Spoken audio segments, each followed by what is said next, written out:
इतने इतने बड़े मादर जात हैं इस दुनिया में कि आप कल्पना नहीं कर सकते। मतलब वो घटना आपको याद है, केदारनाथ में जब वो घटना घटी थी, केदारनाथ जलमग्न हुआ, तो वहां लोग ये नहीं बचा रहे थे कि मनुष्य जाति को बचाना है। उनके अंगों से जो आभूषण थे वो निकाल भी नहीं रहे थे, बल्कि उन अंगों को सीधा काट दे रहे थे। और उन्हीं मादर जातों में से एक है, वो बातें इतनी इतनी अच्छी कर लेता है कि बिल्कुल वेद व्यास उसके कान में ही फूंक के गए हों। श्रीमद् भगवत गीता और ये 18 पुराण, चारों वेद। मतलब बिल्कुल अचानक मुझे ये वीडियो बनानी पड़ रही है।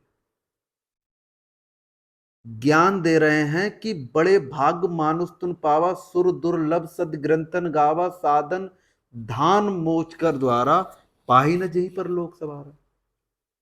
कर्म उनके देखो क्या, अंडा खाएंगे, मांस खाएंगे, जुआ खेलेंगे, पराई स्त्री गमन करेंगे, पराई स्त्री के साथ रमण करेंगे, बेईमानी करेंगे, झूठ बोलेंगे, चोरी करेंगे। स्टेटस क्या होगा कि बड़े भाग मानस तन पावा, सुर दुर्लभ सदग्रंथन गावा, साधन धाम मोच कर द्वारा।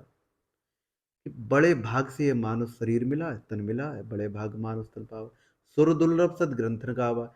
ये देवताओं को भी दुर्लभ ऐसा ग्रंथ कहते हैं।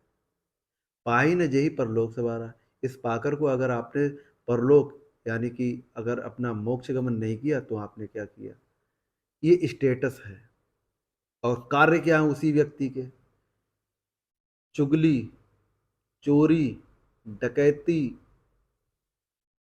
पराई स्त्री गमन, वैश्यावृत्ति, माने उनके शरीर को भोगना, वैश्याओं के, शराब पीना, जुआ खेलना, सट्टेबाजी, सभी प्रकार के धूम्रपान।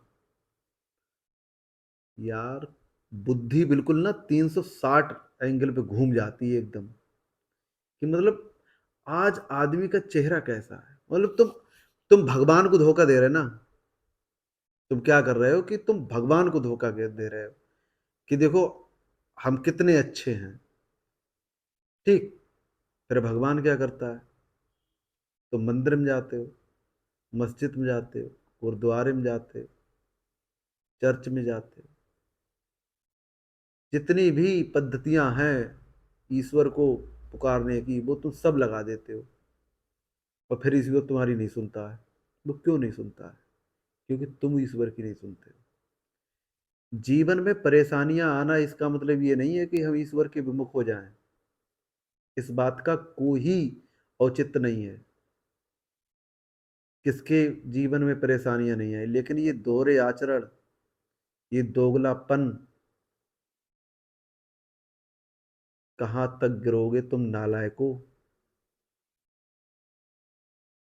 कहां तक गिरोगे। अपने आप को वेद व्यास के बाप समझते हो, और तुम्हारे कर्म कितने अच्छे हैं ये तुम खुद समझते हो। हद है यार।